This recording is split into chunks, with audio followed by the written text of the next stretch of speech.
some time to look at questions 1 to 4.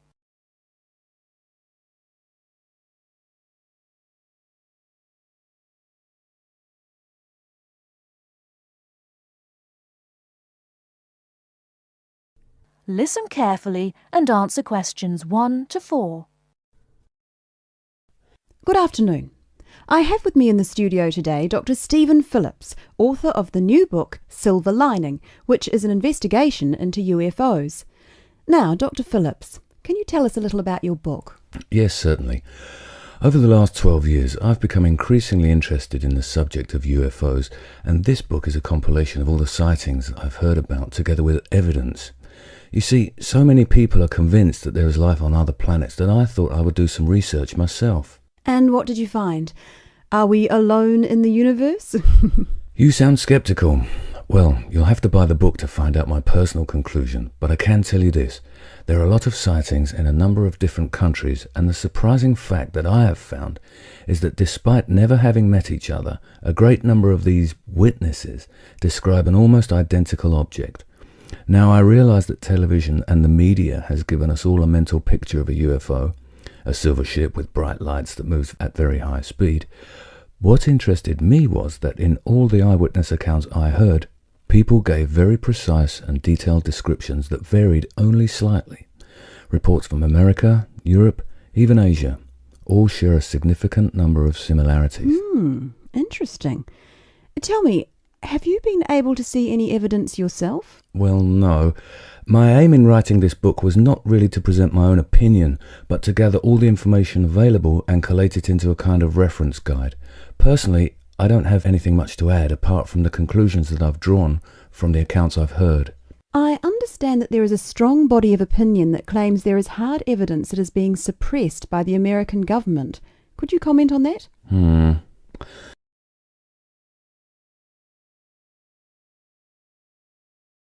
Before you hear the rest of the conversation, you have some time to look at questions 5 to 10.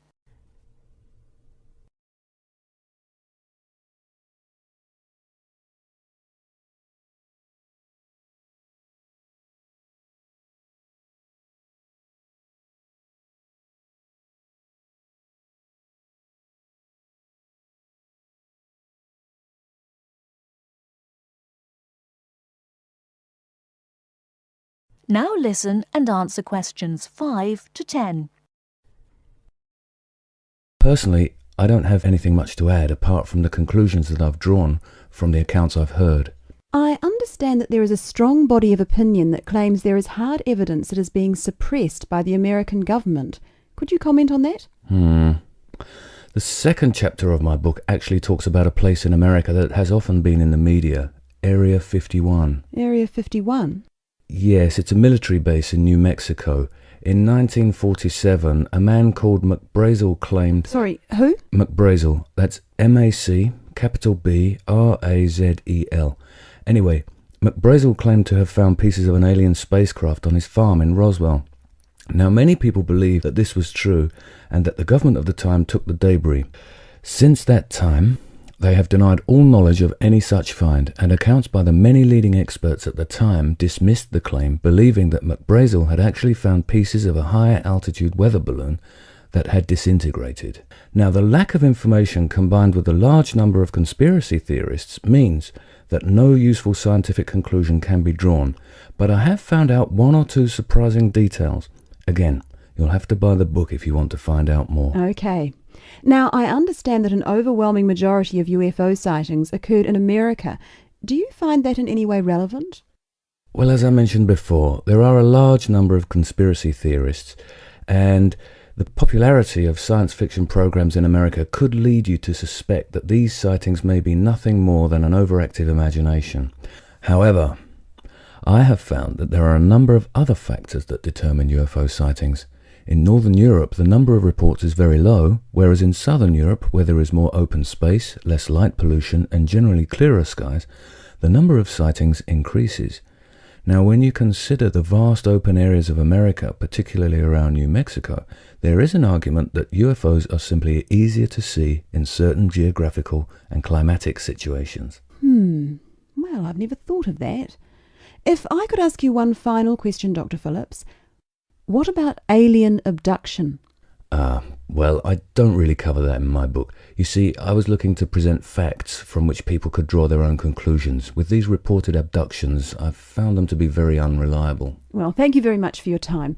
Before we finish, I'd just like to add that Silver Lining is available at all leading bookstores, priced at £19.99.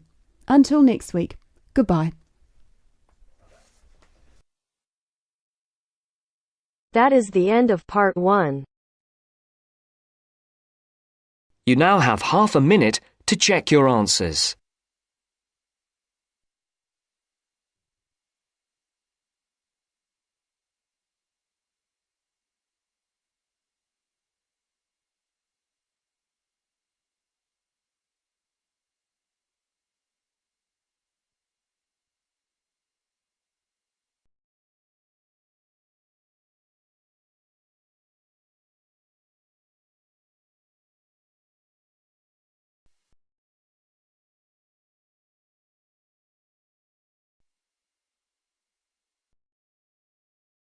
Now turns to part 2.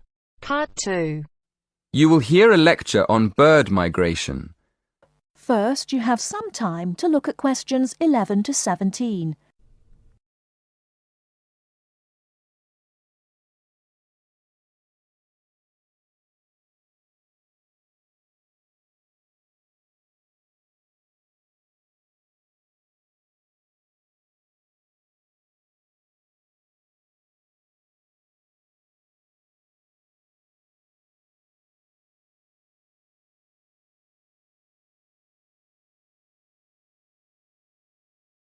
Now, listen carefully and answer questions 11 to 17.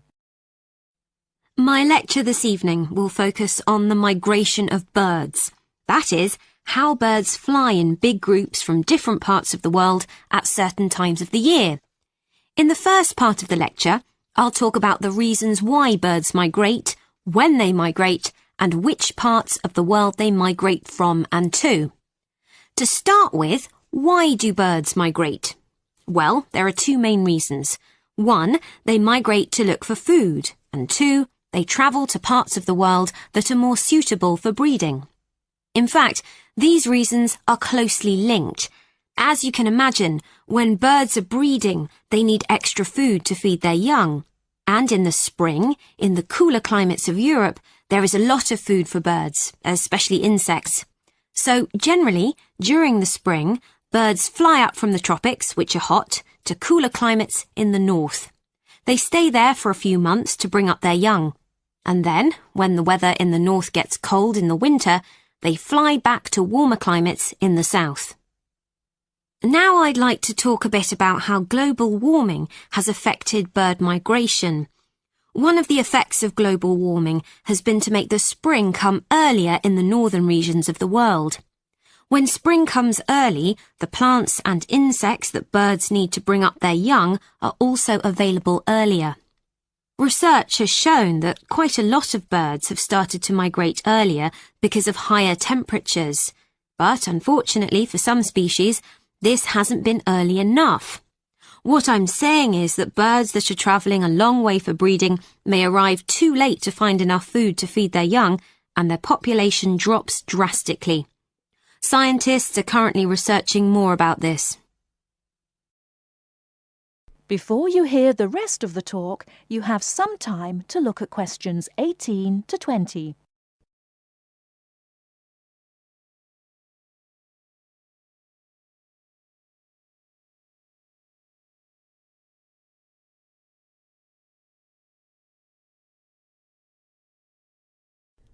Now listen and answer questions 18 to 20. Now, I thought I'd finish by just briefly describing a few different patterns of migration. Migration varies with the type of bird and the area they come from. For example, one kind of migration is partial migration. This means that some birds in a particular species will migrate and others won't. It usually depends on how the weather affects food supplies, and very often happens in the tropics. In another migratory pattern, a bird called an Arctic tern migrates the whole length of the globe, from the North Pole to the South. The Arctic tern travels between 12 and 15,000 kilometres each way when it migrates in a complete circle around the world. It's quite amazing. Right, and lastly, I'd like to mention a pattern which isn't nearly as spectacular, but is very interesting. And this is the way many birds migrate across North America. In this pattern, the birds fly northwards in the west of the country and then back south again in the east. So, if you imagine it, they're actually migrating in a circular pattern, like the hands of a clock, not in a straight line, as we might think. That is the end of part 2. You now have half a minute to check your answers.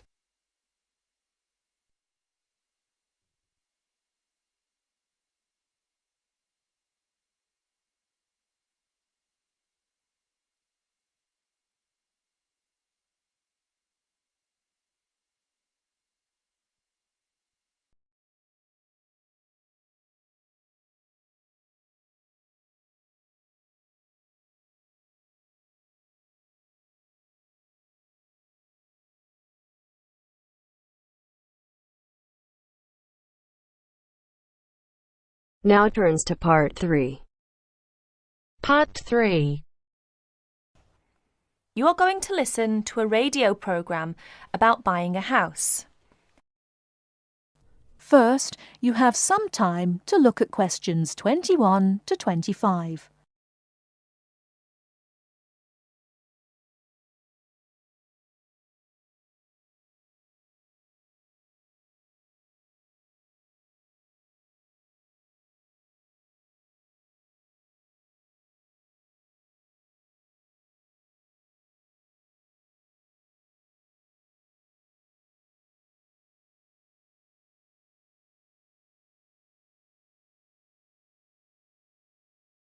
Now, listen carefully and answer questions 21 to 25.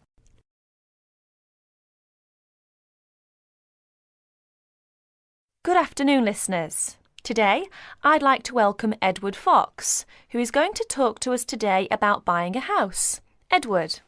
Thank you, Eunice. For most people, at least, buying a house is a major life event, and probably the single most expensive item you are ever likely to buy. It is also a place that you can make your home. Therefore, thinking carefully before you make a purchase is of the utmost importance. One of the most important things to consider before buying any property is the location, because remember, it is where you plan to spend a large part of your life, or indeed the rest of your life in some circumstances. Therefore, consider the type of life you enjoy leading. Are you a very sociable person who enjoys nightclubs and discos? If so, then you may wish to consider something close to the city, or indeed in a city where it is convenient for all types of nightlife. On the other hand, if, like me, you prefer a quieter life, then you may want to consider something away from the city. However, do remember that proximity to your place of work is also important. Indeed, we spend most of our life at work, and you don't want to have to spend 2 or more hours every day travelling to work now, do you? Therefore, transport is the utmost importance. City suburbs, however, are often conveniently located for commuting to work, all for shopping, without being in the heart of a busy city. You may, however, think that a house in the suburbs would be far too expensive. Yet houses located in cities can often exceed the price of suburban houses. So check out the prices. You may be surprised. Family is another important consideration. You may prefer a house that is away from a busy street or main road. And of course, remember that children have to attend school. Is there a good school in the area, or would your children have to travel a long distance to get to school? Therefore, if you have children, or you plan to have children, location is a very important factor. And of course, remember that a family influences the size of the property. Before you hear the rest of the talk, you have some time to look at questions 26 to 30.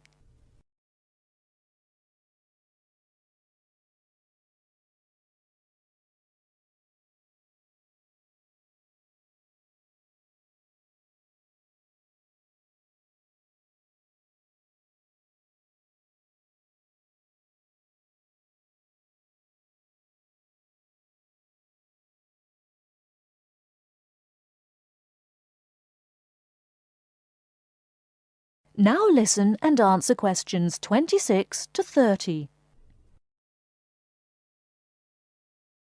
And of course, remember that a family influences the size of the property. There are, of course, various types of houses. There are detached houses which stand alone and are not joined by to another building.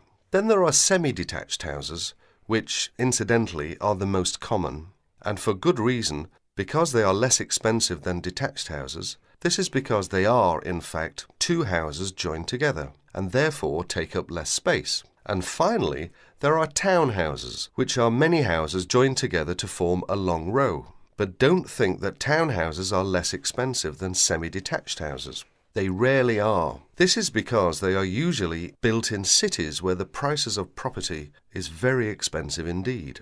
The age of property is another consideration. If you're considering buying an old house, beware. You may be faced with expensive repairs and renovation bills. So have the house thoroughly checked by a professional surveyor before you decide to buy. But then again, there are things you can look for yourself. Things such as the condition of the woodwork, especially doors and windows that can be expensive to replace. More importantly, make sure all the fixtures and fittings, things such as cupboards, sinks, taps, bathtubs, are all in good working order, because replacing kitchens and bathrooms can be a very costly business. And don't forget the garden. If the property has one, if you enjoy gardening, then fine. But if you don't enjoy gardening, then you may prefer a small garden as opposed to a big one. But even if you do enjoy gardening, it is important to remember that gardens take up a lot of your time. So keeping a garden in good order may be very difficult if you work long hours. One final thing is the general feel of the place. Does it have a good atmosphere? And most importantly of all, would you feel comfortable living there? Thank you, Edward. But I'm afraid that's all we have time for today. But I'll be back next Wednesday when my guest speaker will be talking about buying a computer. So until then, bye for now.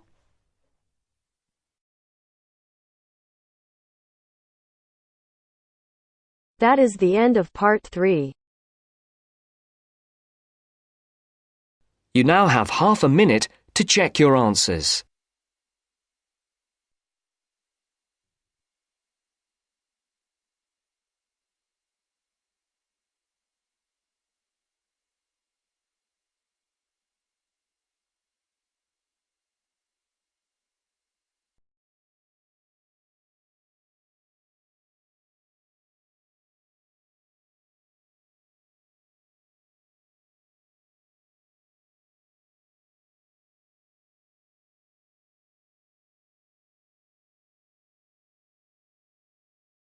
Now turns to part 4.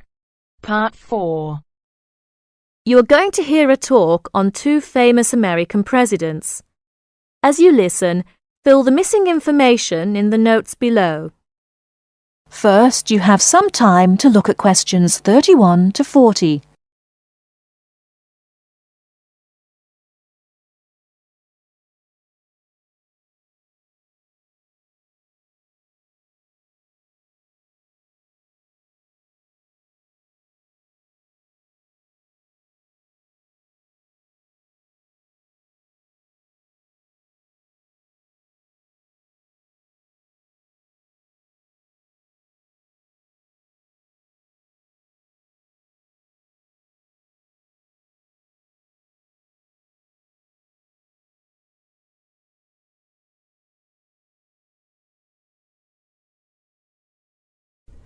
Now listen carefully and answer questions 31 to 40. John F. Kennedy and Abraham Lincoln lived in different times and had very different family and educational backgrounds. Kennedy lived in the 20th century, while Lincoln lived in the 19th century. Kennedy was born in 1917, whereas Lincoln was born more than 100 years earlier, in 1809. As for their family backgrounds, Kennedy came from a rich family, but Lincoln's family was not wealthy. Because Kennedy came from a wealthy family, he was able to attend expensive private schools. He graduated from Harvard University. Lincoln, on the other hand, had only 1 year of formal schooling. In spite of his lack of normal schooling, he became a well-known lawyer. He taught himself law by reading law books. Lincoln was, in other words, a self-educated man. In spite of these differences in Kennedy and Lincoln's backgrounds, some interesting similarities between the two men are evident. In fact, many books have been written about the strange coincidences in the lives of these two men. For example, take their political careers. Lincoln began his political career as a U.S. congressman. Similarly, Kennedy also began his political career as a congressman. Lincoln was elected to the U.S. House of Representatives in 1847. Kennedy was elected to the House in 1947. They went to the Congress just 100 years apart. Another interesting coincidence is that each man was elected President of the United States in a year ending with the number 60. Lincoln was elected President in 1860, and Kennedy was elected in 1960. Furthermore, both men were president during years of civil unrest in the country. Lincoln was president during the American Civil War. During Kennedy's term of office, civil unrest took the form of civil rights demonstrations. Another striking similarity between the two men was that, as you probably know, neither lived to complete his term in office. Lincoln and Kennedy were both assassinated while in office. Kennedy was assassinated in Dallas, Texas, after only 1,000 days in office.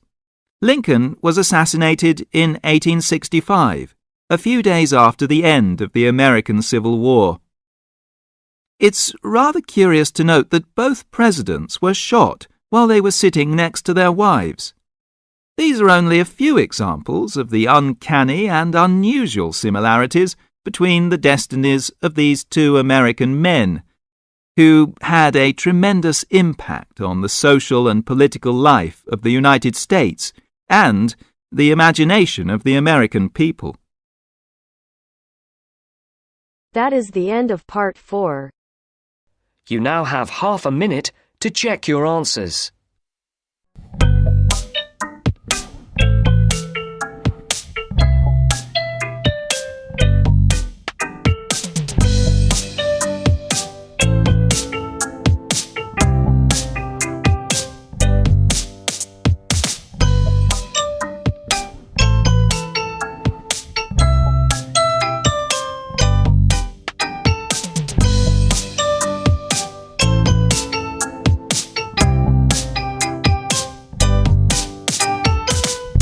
Hello everyone, welcome to our channel. Today in this video I'll discuss with you writing task 1, and the question for today is: the chart below shows components of GDP in the UK from 1998 to 2006.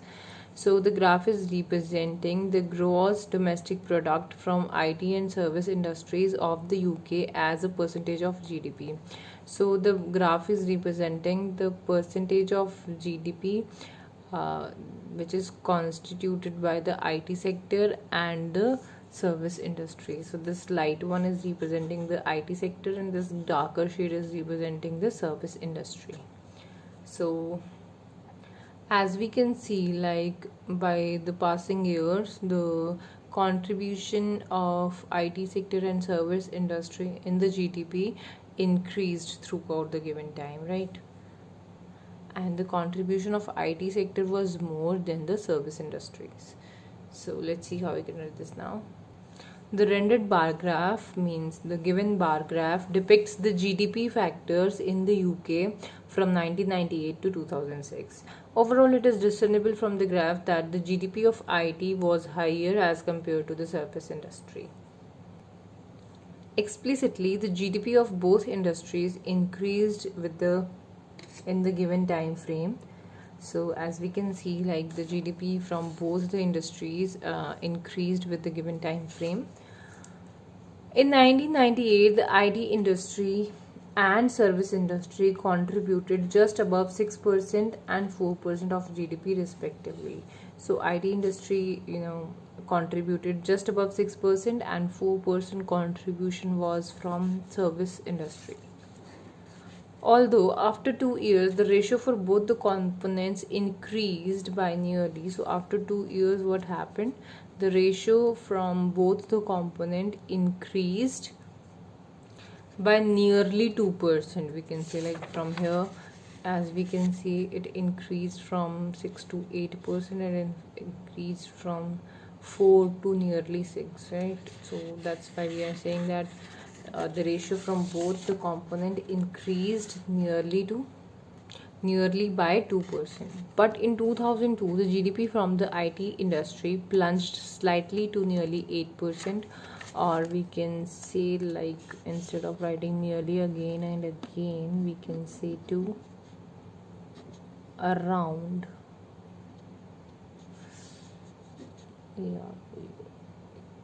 around 8%, while the service industry noticed a negligible surge, means increase of 0.5% in the GDP. So as we can see, a negligible plunge in the GDP of IT sector, like it is nearly 8 or around 8%, and here a slight increase of 0.5% can be seen, like from 6 to 6.5. However, in 2004 the IT industry's GDP surged exorbitantly by 4%. So here we can see a surge of 4%, like from 8% to 12%, and then it reached at its peak at 15% of the contribution was of IT sector in the GDP. However, if we talk about the service industry, the increase are just the minimal after 2 years, and in 2006 it reached at 8%. And for the service industry, the GDP soared, means increased to about 7.8%. Finally, the IT industry's GDP peaked in 2006, accounting for 15% of the total GDP, while the service industry managed nearly half of IT services, contributing to 8%. So that's why we are saying nearly half.